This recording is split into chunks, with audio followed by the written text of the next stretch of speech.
नमस्कार। हिंदी मतलब नवीन अवस्थी। और आप लोग सभी लोग घर में कैसे हैं? आशा करता हूँ घर ही में रह रहे होंगे, क्योंकि जब तक कोरोना की ना मिले कोई दवाई, घर में ही करे ढेर सारी पढ़ाई। क्योंकि ये समय ऐसा ही कुछ चल रहा है, क्योंकि यदि हमें कोरोना को हराना है तो घर में ही रहना पड़ेगा। तो चलिए अब हम आज की बात करते हैं टॉपिक की। आज का टॉपिक है रस। हमने पिछले 2 वीडियो में अलंकार के बारे में आपको समझाया और मेरे हिसाब से शायद आप लोगों को समझ में आ गया होगा। आज हम लोग एक नया कार्य कर रहे हैं। हम जो भी कल वीडियो पढ़ेंगे उसके बारे में आज पूछेंगे। तो आज हम आपसे अलंकार के 2 क्वेश्चन पूछेंगे और आपको कमेंट करके हमारे चैनल में बताना है कि इनमें से कौन सा अलंकार है। तो सभी लोगों को अंत तक वीडियो देखना है और अंत में जो प्रश्न पूछे जाएं उनका उत्तर आपको कमेंट करके अवश्य देना है। और अगर कोई कहीं गड़बड़ हो रही हो तो आप हमें बताएं, हम उसका सुधार अवश्य करेंगे। चलिए आज हम अगले टॉपिक रस की ओर चलते हैं। रस क्या होता है, कितने प्रकार का होता है, रस के बारे में बृहद जानकारी इससे ज़्यादा कंपटीशन कोर्स में कभी भी कहीं भी नहीं पूछी जाएगी, या मेरा दावा है। और कुछ चीज़ें ऐसी होंगी जिनको आपने कभी नहीं पढ़ा होगा। तो चलते हैं रस की ओर। तो चलिए शुरू करते हैं रस। सबसे पहले ये जान लेते हैं कि रस का अर्थ बेटा होता है स्वाद। रस का अर्थ क्या होता है? स्वाद। अब कुछ लोग सोच रहे होंगे स्वाद का मतलब वो रस का मतलब स्वाद का मतलब कुछ लोगों को याद आ रहा होगा गन्ने का रस, आम का रस।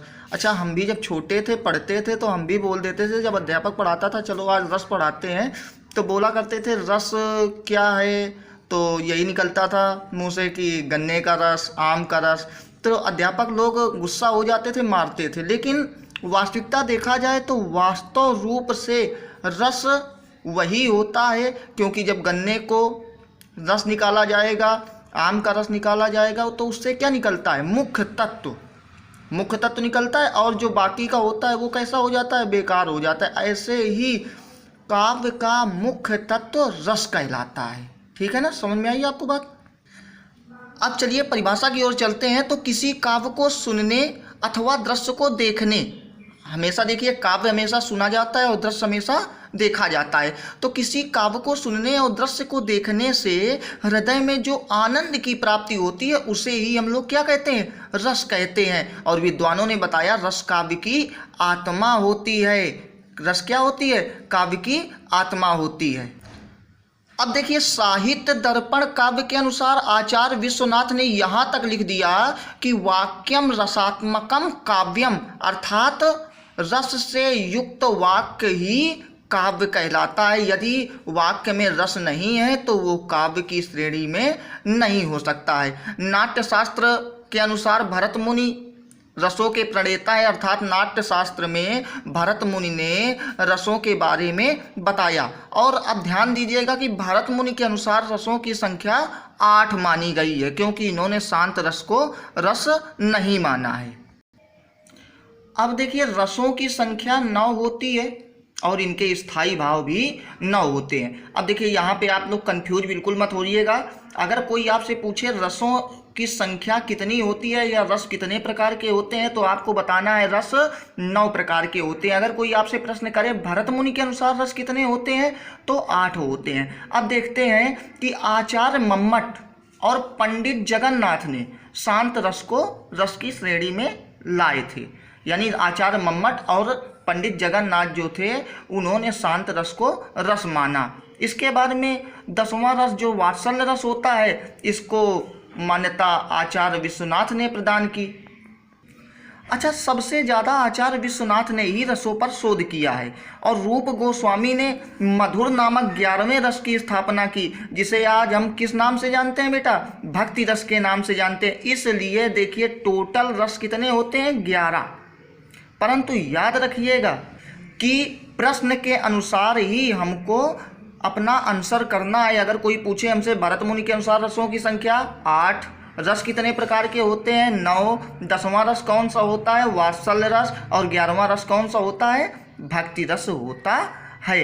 अब देखिए एक चीज़ इसमें मैं लिखना भूल गया, तो आपको मैं बता दे रहा हूँ कि वात्सल्य रस के सम्राट, वात्सल्य रस के जो सम्राट हैं वो सूरदास जी को कहा जाता है, और भक्ति रस के सम्राट श्री गोस्वामी तुलसीदास जी को कहा जाता है। इस बात को आप लोग याद रखिएगा।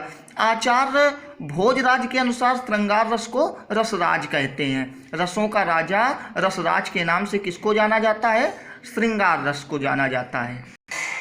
अब देखिए श्रृंगार रस को रसराज क्यों कहते हैं, थोड़ा सा इसके विषय में हम बताते हैं। क्योंकि श्रृंगार रस में आता है नायक और नायिका का वर्णन, यानी प्रेमी और प्रेमिका। अच्छा, अगर नायक और नायिका की बात करें तो हमारे घर में ही नायक और नायिका विद्यमान रहते हैं। अगर नायिका बोले तो मम्मी रख लीजिए और नायक बोले तो पिता रख लीजिए। अब देखिए अगर ये दो ना हो तो दूसरे रस की उत्पत्ति हो पाना बड़ा असंभव होता है। थोड़ा सा अगर हम लोग उदाहरण की ओर चलते हैं, कभी कभी क्या होता है इन लोगों में बड़ा प्रेम भाव रहता है, खूब बातें होती हैं, लेकिन कभी कभी क्या हो जाता है लड़ाई होती है और बोलचाल बंद हो जाता है। फिर एक दिन हम लोग मान लीजिए विद्यालय जा रहे हैं, मम्मी पापा लड़ रहे हैं और जूता हमारा नहीं मिल रहा है। अब लड़ते लड़ते लड़ते लड़ते उब गए। हमने सोचा चलो अच्छा पूछते हैं कि हमारा जूता कहाँ है, तो देखा एक जूता पापा के हाथ में, एक जूता मम्मी के हाथ में। तो यहाँ पे कौन सा रस हो जाएगा, यहाँ पे वीर रस हो जाएगा, ठीक है ना। फिर इसके बाद में सब पूरा माहौल शांत हो जाता है तो शांत रस हो जाता है, फिर सभी लोग हंसते हैं तो हास्य रस हो जाता है। तो यानी बृहद रूप से नहीं, कुल मिला के मैं ये कहना चाहता हूँ कि रसराज इसलिए श्रृंगार रस को कहते हैं कि अगर श्रृंगार रस ना होता तो शायद है कि दूसरे रस हो पाना असंभव था। अब देखिए रसों की निष्पत्ति जो है वो 4 प्रकार से हुई। सबसे पहला आता है स्थायी भाव। स्थायी भाव क्या होता है कि अंततः जो भाव स्थायी रूप से आ जाए वही आपका स्थायी भाव होता है। इसी प्रकार आपका विभाव होता है। विभाव में ही आलंबन, उद्दीपन और आश्रय होते हैं। अगर आप लोग देख रहे हो आपको दिखाई दे रहा होगा। अब इसके बाद में अनुभाव होता है और आखिरी होता है आपका संचारी भाव। तो इस चीज़ को याद रखिएगा कि संचारी भावों की संख्या हमेशा 33 होती है। कई बार प्रश्न पूछा जा चुका है। देखिए बात करते हैं श्रृंगार रस की। तो श्रृंगार रस का स्थायी भाव होता है रति। रति का मतलब क्या होता है प्रेम, और रति कामदेव की पत्नी का भी नाम है, इसलिए याद रखिएगा रति माने प्रेम और एक रति माने कामदेव की पत्नी। अब देखिए जहाँ पर विभाव, अनुभाव और संचारी भाव के साथ रति नामक स्थायी भाव होता है वहाँ पर श्रृंगार रस होता है। अब इसका मैंने उदाहरण नहीं लिखा है, क्यों नहीं लिखा है इसको मैं आगे बताऊंगा। अब देखिए श्रृंगार रस के 2 भेद होते हैं। पहला कौन सा भेद होता है संयोग श्रृंगार रस। पहला कौन सा होता है संयोग श्रृंगार रस। तो संयोग श्रृंगार रस भेद है तो इसका भी स्थायी भाव क्या होगा रति होगा। तो जहाँ पर प्रेमी और प्रेमिका के परस्पर प्रेम का वर्णन होता है वहाँ संयोग श्रृंगार रस होता है। परस्पर, परस्पर का मतलब दोनों एक दूसरे से एक तरफा प्रेम नहीं होना चाहिए, दोनों का प्रेम होना अति आवश्यक है, तभी संयोग श्रृंगार रस होगा, अन्यथा नहीं होगा। अब अगर इसके उदाहरण की बात की जाए तो बिहारी लाल का बहुत ही अच्छा सा उदाहरण है कि कहत नटत रीझत खिजत मिलत खिलत लजियात भरे भवन में करत है नयनन हुई सो बात। अर्थात प्रेमी कुछ कहता है, प्रेमिका मना कर देती है, प्रेमी उसे रिझाता है अर्थात आकर्षित करता है, लेकिन प्रेमिका गुस्सा हो जाती है। फिर दोनों की नज़रें एक दूसरे से मिलती हैं, दोनों मुस्कुराते हैं। फिर प्रेमिका शर्म के कारण अपने गर्दन को नीचे झुका लेती है और पूरा भवन भरा हुआ है और प्रेमी और प्रेमिका आंखों ही आंखों से बात कर लेते हैं। ये तो इसका अर्थ हुआ। इसलिए यहाँ पर प्रेम की भावना का वर्णन किया गया है, इसलिए यहाँ पे कौन सा होगा संयोग श्रृंगार रस होगा। अब देखिए इसी में दूसरा पार्ट आता है वियोग विप्रलंब श्रृंगार रस। तो इसका स्थायी भाव क्या होता है इसका भी रति होगा। तो जहाँ पर प्रेमी और प्रेमिका किसी कारणवश एक दूसरे से अलग अथवा बातचीत करना बंद कर दें। कोई कारण हो, मान लो लड़ाई झगड़ा हो गया हो, प्रेमी परदेश चला गया हो, या कोई भी कारण हो, एक दूसरे से अलग हो जाए अथवा बातचीत करना बंद कर दे, वहाँ पर वियोग श्रृंगार रस होता है। तो देखिए इसका उदाहरण होगा, हे खग मृग हे मधुकर श्रेणी, तुम देखी सीता मृग नयनी। यहाँ पर जब सीता जी को रावण ले जाता है, उस समय श्री रामचंद्र जी दुखी हो जाते हैं और विलाप करने लगते हैं। इसी कारण यहाँ पर सीता जी और राम जी के वियोग के बारे में बताया गया है। अब देखिए हमने इसी के नीचे लिख दिया है करुण रस। करुण रस क्यों लिखा है कि बहुत से लोगों को वियोग श्रृंगार रस और करुण रस में डिफरेंट अर्थात अंतर का पता नहीं चल पाता है और वो गलती कर देते हैं। तो यहाँ पे आज मैं क्लियर कर दूंगा कि वियोग श्रृंगार रस क्या होता है और करुण रस क्या होता है। तो इसका स्थायी भाव क्या होता है, शोक होता है। जहाँ पर विभाव अनुभाव संचारी भाव के साथ में शोक नामक स्थायी भाव होता है, वहाँ पर करुण रस होता है। देखिए यहाँ पर कोई भी परिभाषा बेटा आ जाए, केवल स्थायी भाव और रस परिवर्तन होता है, बाकी ऐसे ही पूरा लिखा जाता है जहाँ पर विभाव अनुभाव संचारी भाव के साथ में। याद रखिएगा इस बात को। तो अब देखिए करुण रस की परिभाषा हम और देखते हैं कि जब कोई प्रिय वस्तु हमसे अलग हो जाए तथा उसके मिलने की संभावना ना हो, तो उस वस्तु के प्रति हमें जो दुख उत्पन्न होता है उसे क्या कहते हैं, करुण रस कहते हैं। मान लीजिए आपकी बाइक है, प्रिय होती है बाइक, सबको प्रिय होती है, और ये खो जाए और उसके मिलने की संभावना ना हो, तो उस बाइक यानी मोटरसाइकिल के प्रति हमें जो दुख होगा वही आपका करुण रस होगा। बहुत उसके बारे में हम रोएंगे, सोचेंगे, बताओ मोटरसाइकिल हमारी बहुत अच्छी थी, बिना पेट्रोल डलाए चल जाया करती थी, वगैरह वगैरह करके दुख होता है कि नहीं। तो यही आपका करुण रस होता है। अब करुण रस का उदाहरण देखते हैं। तो करुण रस का उदाहरण क्या है कि मौन सभी हैं पंडित ज्ञानी, किसे सुनाऊं दुख भरी कहानी।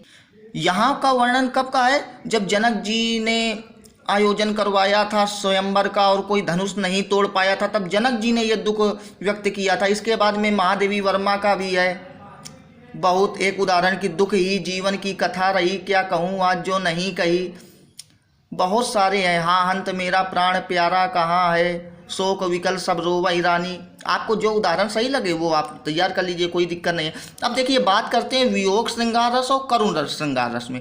देखिए वियोग श्रृंगार रस का मतलब है कि मिलने की संभावना बनी रहे। मान लीजिए किसी का पति आईसीयू में है, हॉस्पिटल में है, या किसी का प्रेमी अस्पताल में है, परंतु जब तक उसकी सांसें चल रही हैं बेटा, याद रखिएगा, तब तक वियोग श्रृंगार रस है, और जैसे ही सांसें खत्म वैसे ही वो करुण रस में बदल जाया करता है। ये बहुत ही इम्पॉर्टेंट है और मुख्य तत्व है आपको समझने के लिए। जैसे दशरथ जी की सांसें जब तक चल रही थी तब तक वो वियोग था, लेकिन जैसे ही दशरथ जी के प्राण पखेरु उड़े वैसे ही करुण हो गया। तभी तो शोक विकल सब रोवई रानी बताया गया ना। चलिए अब अगला रस आता है आपका हास्य रस। हास्य रस का स्थायी भाव क्या होता है, हास होता है। तो जहाँ पर विभाव अनुभाव तथा संचारी भाव के साथ हास नामक स्थायी भाव होता है उसे हास्य रस कहते हैं। अब देखिए किसी व्यक्ति की वेशभूषा, आकार विकार, बोलचाल का ढंग और पहनावा आदि को देखकर जो हंसी के भाव उत्पन्न होते हैं उसे हास्य रस कहते हैं। मतलब वेशभूषा हो गई, आकार विकार, कोई किसी का हाथ लंबा है, किसी का हाथ चौड़ा है तो देख के हंसी आ जाती है ना। बोलचाल का ढंग, बहुत सारे लोग ऐसे होते हैं जिनके बोलने में हंसी आती है, जैसे कपिल शर्मा का शो है, अपने आप हंसी आती है।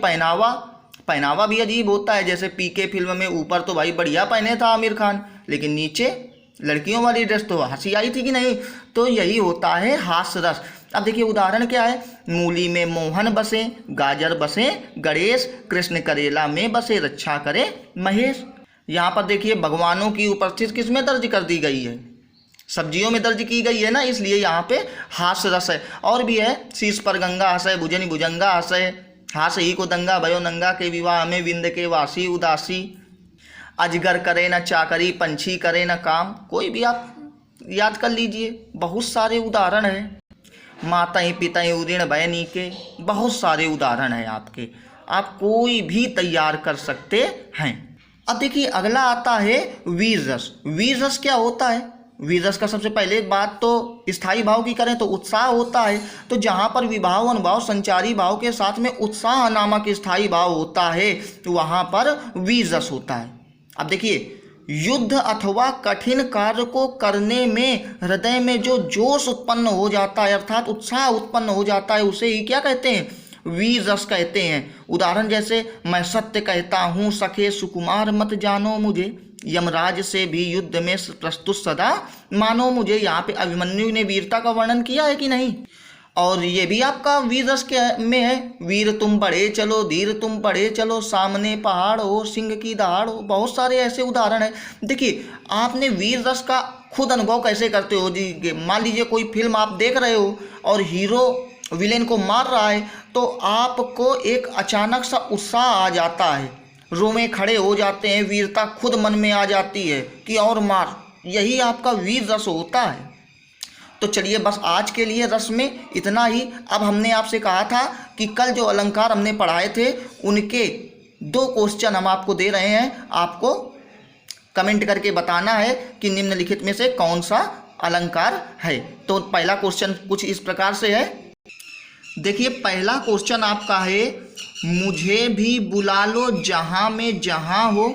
ध्यान दीजिएगा, मुझे भी बुला लो जहां में जहां हो, सिया तुम कहाँ हो सिया तुम कहाँ हो। इसमें आपको बताना है कौन सा अलंकार है। हम भी बेटा ऐसे ही देते हैं कि मिलते नहीं कहीं पे। दूसरा है कि दूसरा अलंकार आपको बताना है, पापी मनुज भी आज मुख से राम नाम निकालते रहे। इसमें आपको बताना है कौन सा अलंकार है। तो आप हमारे पिछले वीडियो को जाइए और बहुत ही ध्यान से देखिए। आपको मैं आशा करता हूं कि आपको इन दोनों प्रश्नों के उत्तर अवश्य मिल जाएंगे। कमेंट करना ना भूलिए और इनके आंसर लिखना भी मत भूलिए। हाँ तो आज के लिए बस इतना ही। हम कल भाग 2 रस के बारे में और पढ़ेंगे और इसके बाद में आप इन प्रश्नों के उत्तर अवश्य देते रहिए। बहुत ध्यान से वीडियो देखिए, वीडियो को शेयर करिए, लाइक करिए, सब्सक्राइब करिए। आप जितना ज़्यादा शेयर करेंगे उतना ही ज़्यादा आप अच्छा कार्य करेंगे मेरे हिसाब से। और बाकी अगर आप वीडियो को चाहते हैं कि निरंतर देखते रहें यूट्यूब पे तो आप सब्सक्राइब और शेयर करना बिल्कुल मत भूलें। धन्यवाद।